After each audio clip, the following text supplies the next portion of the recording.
They thought she was just a quiet woman married to a rich man. They took her on a Tuesday. By Friday, 3 cities were burning, and her husband hadn't even raised his voice yet. The morning they took her, Soo-Yeon was buying peaches. That detail would haunt the men responsible for the rest of their lives, however long those lives turned out to be. Not because it was poetic. Not because there was anything symbolic about fruit on a Tuesday morning in Seoul's Mapo district. But because it was so ordinary.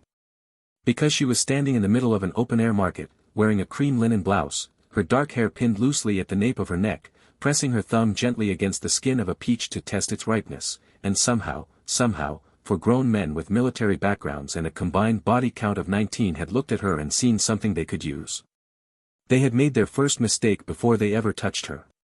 Her name was Oh Soo-Yeon. 34 years old. Former literature professor at Yonsei University, a position she'd quietly resigned from 3 years ago when she married. She read 2 books a week, kept a small succulent garden on the apartment's east-facing windowsill, and made a kimchi jjigae so precise in its fermentation timing that her mother-in-law, a woman not known for softness, had once called it acceptable. To the outside world, to neighbors and old colleagues and the women in her book club who still sent her meeting invites she politely declined, Soo-Yeon was simply a beautiful, intelligent woman who had married well and retreated into domestic quiet. They didn't know what married well meant in her case. They didn't know her husband's name in the way his associates knew it, not as a name at all, really, but as a specific shift in the temperature of a room. They didn't know that the apartment building where she bought her peaches every Tuesday was staffed, quietly, with 3 men who reported to him. They didn't know that her phone, the slim rose-gold one she used to photograph flowers and text her sister, had a secondary function she'd never once had to use in 3 years of marriage. They saw a woman alone. They saw leverage. And they moved. Kang Jae-won was in a meeting when his phone vibrated. He didn't look at it. He was seated at the head of a long black table on the 42nd floor of a building that officially belonged to a holding company in the logistics sector, and he was in the middle of listening to a man named Director Choi explain, with increasing desperation, why a shipment discrepancy in Busan was not, technically, Choi's fault. Jae-won had not interrupted him. He rarely interrupted anyone. He found that silence was more efficient than argument. People filled silence with confession, with over-explanation, with the exact truth they'd been trying to hide. He was 38 years old and he looked like the kind of man who had been carved rather than born. Broad shoulders under a charcoal suit that fit him the way architecture fits a city, not decorative, but structural. A jaw that suggested he had made decisions no one else in the room would have survived making. His hands were folded on the table in front of him. Perfectly still. He had a scar along his left knuckle that he never explained and no one ever asked about. His phone vibrated again. He looked at it then. Just a glance, the practiced, minimal movement of a man who revealed nothing in company. But something changed in his face. Not dramatically. Not the way faces change in movies, with widened eyes and sharp inhales. It was subtler than that. It was the way a perfectly calm ocean looks 1 second before the depth below it shifts. The message was 4 words. Protocol Peach. Market. Now. He stood up. The meeting stopped, not because he announced it, but because the room responded to him the way weather responds to pressure change. Director Choi stopped speaking mid-sentence. "We'll resume tomorrow," Jae-won said. His voice was even. Almost gentle. He was already walking toward the door. In the elevator, alone, he allowed himself 10 seconds. 10 seconds was all he permitted. Not for panic, panic was a luxury that got people killed. 10 seconds for the thing beneath the discipline to surface, to be acknowledged, and then to be folded back down into something cold and useful. Her face came to him the way it always did, not as she looked in photographs or across dinner tables, but as she'd looked the first time he'd seen her. At a colleague's art exhibition, standing in front of a painting she clearly found mediocre, her expression caught between politeness and private amusement. He'd watched her for 4 minutes before he spoke to her. He hadn't been able to explain why, then or since, except that she looked like someone who was real in a world he'd spent 15 years moving through like a ghost. He had told her, on their 3rd date, what he was. Not everything. Enough. She had been quiet for a long time. Then she'd asked him, with the directness that he had come to understand was simply her, whether he had ever hurt someone who didn't deserve it. He'd told her the truth. She'd been quiet again. Then she'd picked up her wine glass and said, "I'm going to need you to be honest with me. Always. About everything. If you can do that, we can talk about the rest." He had been honest with her for 3 years. She had rewarded that honesty by becoming, quietly and without announcement, the only person on earth he could not function without. The elevator doors opened. His driver was already waiting. 2 of his men materialized from the lobby's periphery. They'd received the same alert. "Market cameras," he said. "Already pulling." She triggered Protocol Peach herself. "Yes, sir." 11:14 a.m. Then the signal dropped. The signal dropping meant her phone was gone. Or broken. Or both. He got in the car. He gave himself no more seconds. The market footage, when they pulled it, was almost insultingly casual. That was the thing that lodged in his chest like a splinter, the casualness of it. No elaborate ambush. No tactical precision. Just a white panel van, side door already open, and 2 men flanking her from the vegetable stalls while a third came from behind. The fourth stayed with the van. She had turned, he watched her turn, watched the exact moment she understood what was happening, and in a half-second before they grabbed her, she'd done the one thing he'd trained her to do. She'd triggered the protocol. 4 taps, specific sequence, on the side of her phone. Then they'd taken the phone. Then they'd taken her. He watched the footage 3 times. His hands were in his lap. Perfectly still. "Plates?" he asked. "Stolen. Van's already been found abandoned in Yeongdongpo. Wiped. Professionals." "Yes, sir." He watched the footage a 4th time. Specifically, he watched the man who'd come from behind. The way he moved. The angle of his approach. The tattoo visible below his left sleeve when he reached for her. "Get me Kim Suk-jin," he said. There was a pause in the car. "Sir." Suk-jin retired. "I know." He turned from the tablet. His eyes, when he looked at his head of security, were very calm. "Get him anyway. Tell him I said the dead is being called." Another pause. Shorter this time. "Yes, sir." He turned back to the footage. To the image of his wife, frozen mid-turn, her cream linen blouse, the bag of peaches still in her hand. They took the wrong woman, he thought. Not with anger. With something far more dangerous.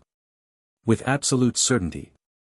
If this opening has you gripped already, drop a comment below telling me what you think Jae-won is about to do. I read every single one.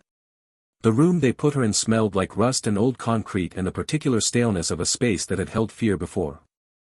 Soo-Yeon catalogued these details the way she catalogued everything, methodically, without allowing the information to become emotion before she was ready for it. The room was approximately 4 meters by 5. Single overhead bulb, uncaged, 40 watts at most. 1 door, metal, hinged outward, which meant it couldn't be kicked in from her side. A drain in the center of the floor she chose not to think too carefully about. A plastic chair. A bottle of water, sealed. They'd left her the water.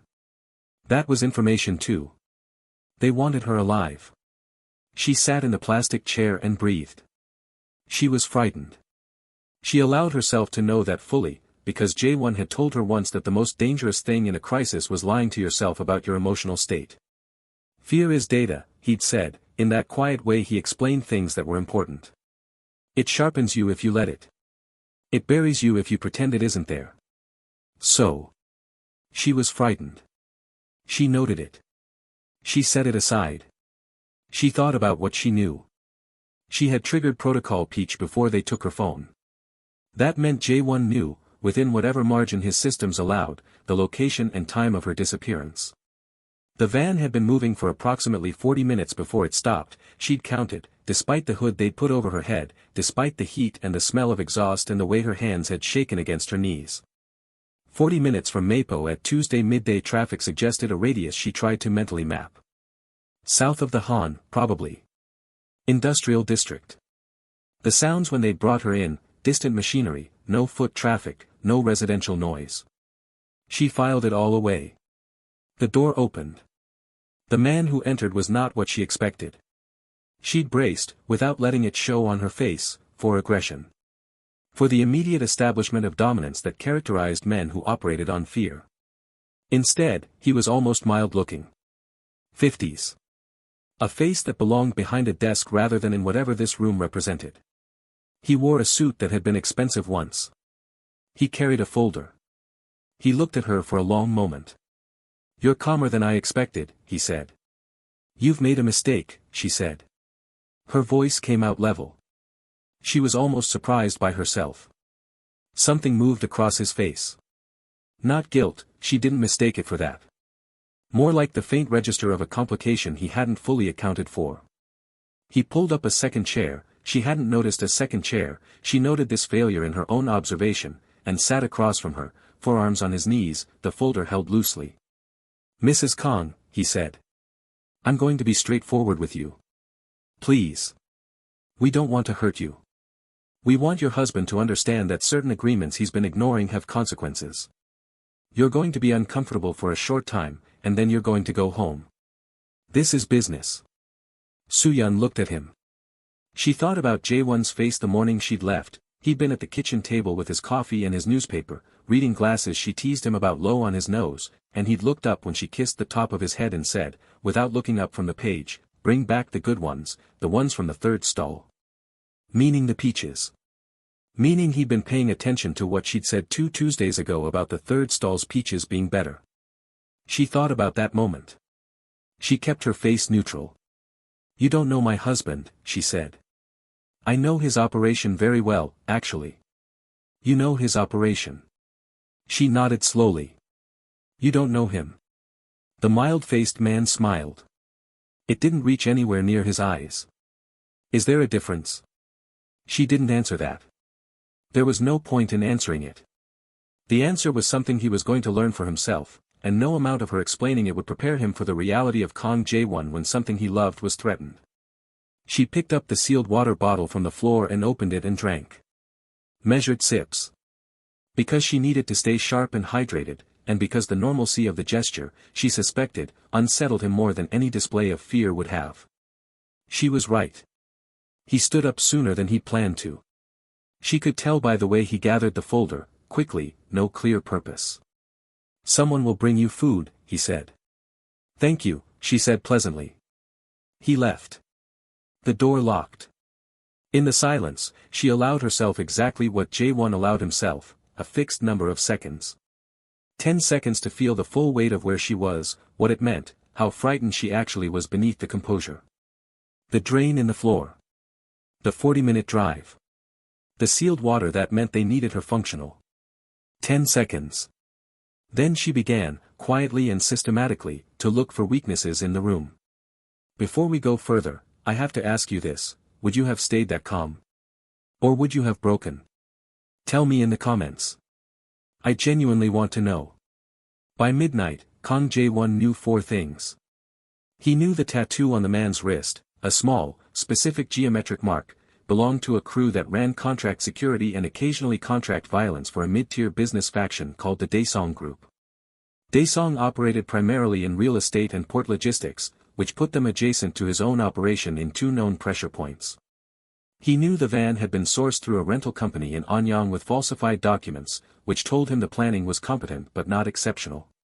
He knew that the Daesong Group's actual leadership, a man named Baek Sung-chul who had inherited the operation from his father and had significantly less of his father's patience for subtlety, had been attempting for 14 months to renegotiate access to the Incheon port corridor that Jae-won's network controlled. And he knew that his wife had triggered Protocol Peach but not Protocol Storm. That 4th thing was the one that kept him functional. Protocol Storm meant "I am being hurt. Respond with maximum force immediately." Soo-Yeon had not triggered it. She'd had time to trigger Peach, 4 taps, and she'd had enough situational awareness to choose the right protocol. Which meant that in the moment of her taking, she'd assessed the threat as serious but survivable. Which meant she'd been conscious and thinking clearly. Which meant that wherever she was right now, she was using her mind the way she'd taught her to use it. She was okay. For now. He would keep her okay. He would make certain of it in ways that Baek Sung-chul had not considered possible when he decided that Soo-Yeon, alone at a fruit market on a Tuesday, represented a manageable risk. He sat in the operations room of a secondary building in Mapo, not his main office, never his main office for something like this. Operational security was reflex, and around him, 12 men worked in focused silence. Screens lined 2 walls. Maps. Communications intercepts. A whiteboard covered in names, connections, arrows. Kim Suk-jin stood beside him, retired in theory, present in practice, a heavy-set man in his 60s who had the eyes of someone who had seen every possible version of bad and had calibrated accordingly. Daesung has 3 safe houses in the southern radius consistent with your timeline estimate, Suk-jin said. He pointed. Yongdungpo Warehouse District, here. A converted factory space in Guro, here. And a residential building in Saihung they own through a shell, here. Which one? Suk-jin didn't hesitate. Saihung. The others are too obvious if you know what to look for. Baek Sung-chul thinks he's clever. Clever people use the one that doesn't look like a safe house. Jae-won studied the map. I want confirmation before we move. We're working on it. Suk-jin. 1 hour. Maybe less. He nodded. He turned from the map and walked to the window. Outside, Seoul hummed with its ordinary Tuesday night indifference, lights, traffic, the long illuminated sprawl of a city that didn't know and didn't need to know what was happening in the spaces beneath its surface. He thought about calling Baek Sung-chul. He could. The man was almost certainly waiting for it, the panicked husband, calling to negotiate, to offer the port corridor access in exchange for his wife's safety. That was the story Baek had written for himself.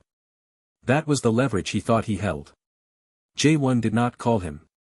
What he did instead was ask for a pen and a piece of paper, actual paper, which made 2 of his men exchange a glance they thought he didn't see, and he wrote a note. Short. 8 words. He folded it and handed it to his logistics coordinator. Make sure Baek Sung-chul has this by 2 a.m. The coordinator looked at the note. His expression did not change, but he swallowed once. Yes, sir. Jae-won went back to the map. Somewhere, in a room that smelled like rust and concrete, his wife was sitting in a plastic chair being more composed than her captors knew how to interpret. He knew this with a certainty that was not hope. Hope was passive, but knowing, the bone-deep structural certainty of 3 years of learning exactly who she was. Hold on, he thought, in the direction of no particular geography but very specific intention. I'm coming. And I'm bringing everything. At 2:17 a.m., Baek Sung-chul's phone rang. Not a call, his coordinator, reading him the content of a hand-delivered note that had appeared at his home address, which was protected and unlisted and had been delivered to nonetheless. The note said.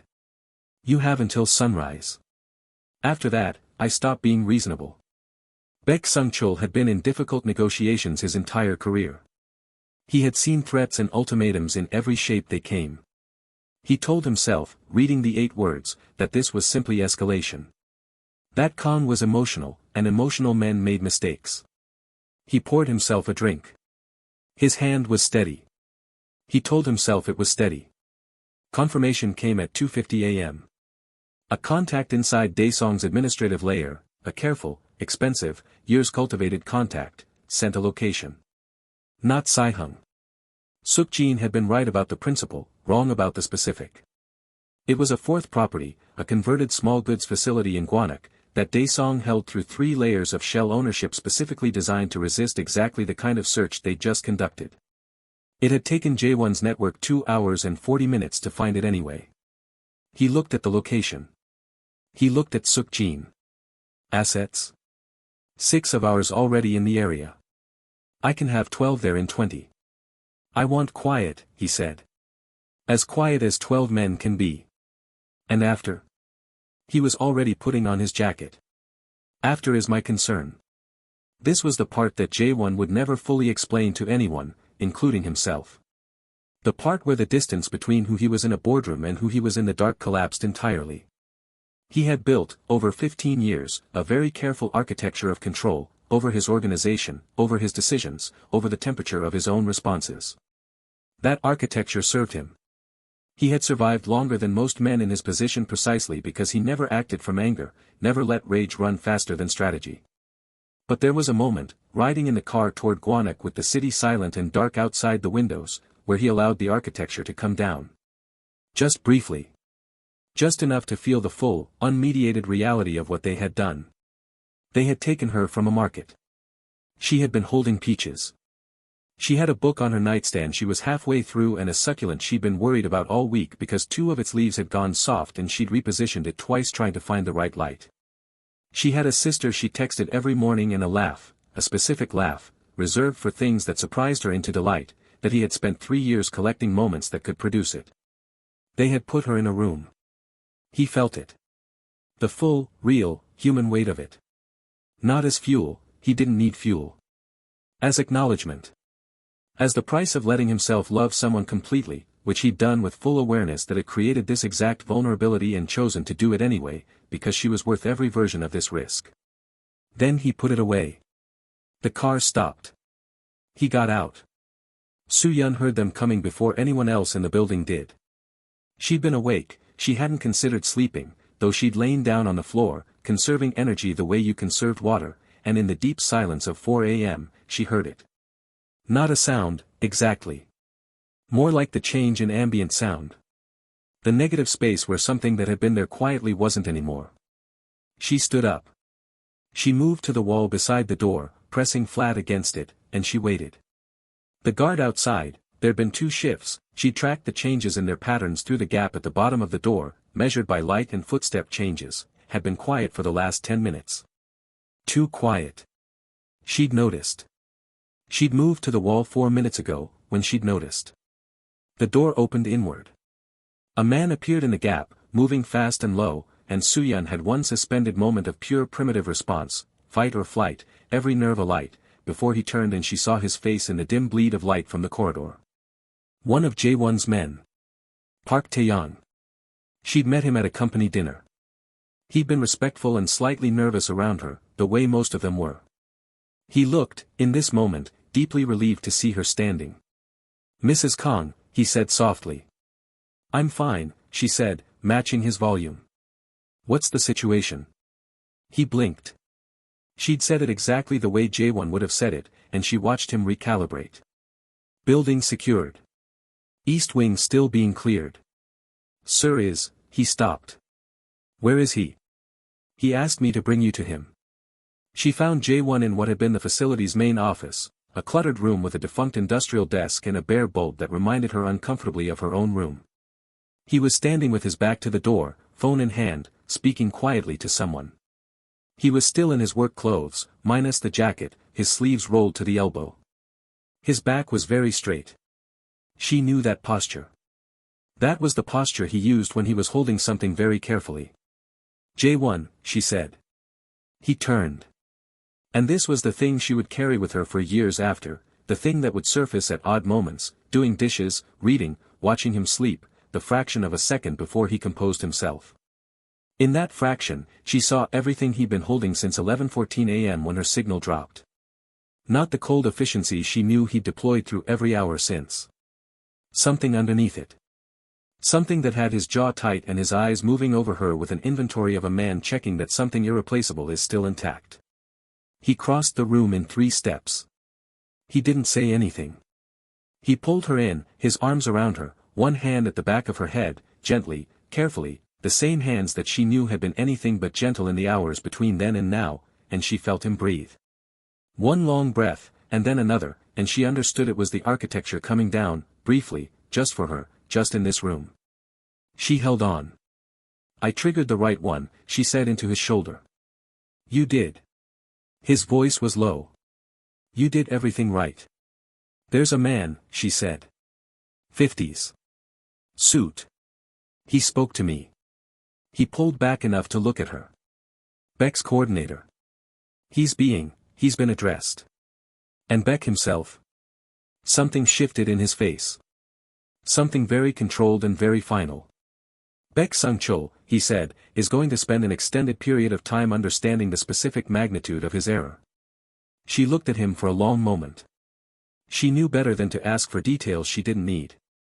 She also knew, and this was the complex truth of the life she'd chosen with clear eyes 3 years ago, that the man holding her was exactly what he was, and that what he was had come tonight to bring her home, and that those 2 facts lived together in her without contradiction. "The peaches," she said. He blinked. I dropped them.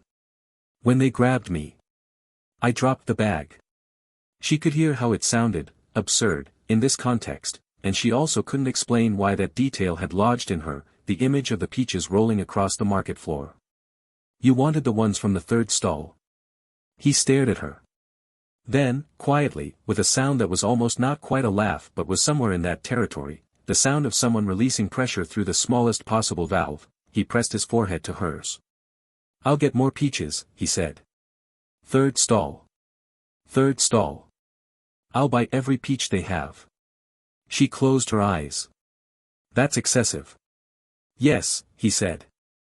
I'm feeling excessive. She held him tighter. Outside, somewhere in the building, the quiet and controlled aftermath of what he'd done tonight was still underway. She was aware of it without looking at it. She had chosen this man knowing this was part of him, and she had no desire to unchoose it. What she wanted, with sudden and total clarity, was to go home. To her windowsill succulents and her bedside book in the kitchen where he drank his coffee with his reading glasses low on his nose. Take me home, she said. Yes, said Kang Jae-won, who had burned 3/4 of Baek Sung-cheol's operation to the ground without raising his voice, who had called in a 15-year debt before noon and had 12 men in position by 3 a.m., who had written 8 words on a piece of paper and made a mid-tier crime boss's hands shake. He took her hand. Let's go home. Here's where I need you to pause and be honest with me in the comments. Do you think Soo-Yeon should have been afraid of what her husband did to get her back? Or does a love like this make it impossible to judge? I read every single comment. Tell me what you really think. The succulents were fine. This was the first thing Soo-Yeon checked when they got home at 6 a.m., and she knew it was irrational, and she checked anyway, crossing to the east-facing windowsill in the gray early light while Jae-won stood in the doorway of the living room watching her with the specific patience of a man who had learned, over 3 years, that her rituals were not eccentricities but anchors, and that the best thing he could do was let her have them. The soft-leafed one had been repositioned. She frowned, touching it. I moved it, he said behind her. She turned. 2 days ago. You'd been moving it around. I thought the angle of the morning light might be better by 3 inches. He paused. It seems to have helped. She looked at him. He was standing in the doorway in yesterday's clothes, his sleeves still rolled up, a tiredness around his eyes that she rarely saw because he very rarely let her see it. He'd been awake for at least 24 hours. He'd spent those hours doing things she would never ask him to detail. And he had, somewhere in the middle of all of it, noticed her succulent and moved it 3 inches toward better light. This was Kang Jae-won. This was the whole truth of him. She went to him. She put both hands on either side of his face. She was shorter by enough that she had to reach up slightly, and she looked at him until he stopped being careful with his expression and just looked back. I was scared, she said. I want you to know that. I was scared the whole time. I know. But I knew you were coming. His eyes changed. Something in them she didn't have a word for but recognized completely. I will always come, he said. She brought his forehead down to hers. They stood like that for a long moment, in the gray morning light of their apartment, the city waking up outside in its enormous ordinary way, traffic and birds and the distant sound of a delivery somewhere on the street. I need to sleep, she said. Yes. And then I need coffee. Yes. And then, she said, you're going to sit across the table from me and tell me, not everything, but enough. You'll tell me enough so I understand what happened, and what it means, and whether we need to change anything. Because that was our agreement. He had told her the truth for 3 years. He did not waver now. Yes, he said. I'll tell you enough. She stepped back and took his hand and led him toward the bedroom. He followed. At the doorway he paused and reached back and turned off the hallway light, the automatic, thoughtless gesture of a man who managed 1,000 details without noticing, who noticed her succulent's light angle, who had turned a city inside out for her between breakfast and dawn. She let him. What happened to Baek Sung-cheol, specifically, is the kind of story that traveled in the particular closed channels where such stories traveled, told quietly, in rooms where everyone present already understood the language of consequence. The details are not necessary here. What is necessary is this: he had made a calculation, and the calculation had been wrong, and the wrongness of it restructured his entire understanding of what Kang Jae-won represented. He had known the operation. The reach, the revenue, the network. He had looked at the spreadsheet of the man and found him manageable. He had not known the man. The difference had cost him in ways that would take years to fully calculate. The four men who had taken Soo-Yeon from the market, who had seen a woman alone and seen leverage, encountered, in the days that followed, a version of accountability so thorough that it served, quietly, as industry-wide communication. Not cruelty for its own sake. Jae-won was not a cruel man. But there were standards. There were lines. And the line around his wife, it turned out, was not a line at all. It was a wall. And he had built it out of everything he was. 3 weeks after the Tuesday of the Peaches, Soo-Yeon sat in the third stall of the Maple Market with her thumb pressed gently against the skin of a peach. The vendor, a woman in her 60s who had known Soo-Yeon for 2 years, chatted about the weather and the improving quality of the late-season harvest. 2 stalls over, a man in civilian clothes was examining cabbage with excessive focus. Another was at the end of the row, pretending to use his phone. A third was somewhere she hadn't spotted yet. There was always one she hadn't spotted yet. Jae-won had offered, with great care and visible restraint, to have her groceries delivered indefinitely. She had said no. She came back to the market because she refused to allow one Tuesday to define every Tuesday. Because the peaches were better from the third stall and she had established that empirically over 2 years and she was not going to sacrifice empirical peach quality to fear. And because, and this she had said to him directly, if she stopped going to the market, they would have taken more than a Tuesday from her. She would not give them that. She chose 4 peaches. She paid. She accepted the vendor's offer of a small paper bag. She walked back through the market the way she always had, noticing things, filing details, the particular quality of Tuesday morning light through the stall canopies, the smell of sesame and citrus and the river-cold edge in the autumn air. Her phone, the new one, was in her pocket. The protocol peach sequence was the same. There was a new protocol she hadn't had before, one Jae-won had added and walked her through twice until she had it memorized, Protocol Hawthorne, which had a response even faster and more definitive than peach, because he had done what people who loved completely always eventually did, he had looked at his greatest fear and decided to over-prepare for it. She didn't mind. The preparations were his way of saying something he said in other words too, across kitchen tables and in half-asleep murmurs and in the specific way he turned off hallway lights and moved succulents 3 inches toward better light. She walked home through the Maple streets. Upstairs, she knew, he was at the kitchen table with his coffee and his newspaper and his reading glasses that she teased him about. When she came in, he would look up, and she would hold up the bag, and he would say something brief and return to his newspaper while she put the kettle on, and it would look, from any angle available to the outside world, like the quiet domestic morning of 2 people who had settled into each other. And it would be true. All of it would be true, the quiet and the coffee and the newspaper, and underneath it, invisible and absolute, the other truth, that this man had written 8 words on a piece of paper and made the people who touched her understand the specific dimensions of their error. That she had sat in a concrete room and been calm because she knew, with bone-deep certainty, that he was coming. That they had chosen each other, fully, with information, with clear eyes, and that the choosing held. She reached the building entrance. Pressed the code. Took the elevator. When the door opened, he looked up. She held up the bag. Something moved in his expression, brief, warm, private. "Third stall," he said. "Obviously," she said. He went back to his newspaper. She went to the kitchen. The succulent on the windowsill, 3 inches from where she'd put it, had put out a new small leaf in the weeks since he'd moved it. Small, green, almost aggressively alive. She noticed it. She smiled, small and to herself. Put the kettle on. Began, in the only way she knew, steadily, deliberately, with full knowledge of everything, to continue their life. And this is where I'll ask you the question I've been sitting with this entire story: is it possible to fully love someone when you know exactly what they're capable of, and choose them anyway? Or does real love always mean loving the whole person, darkness and all? Drop your answer in the comments. Genuinely.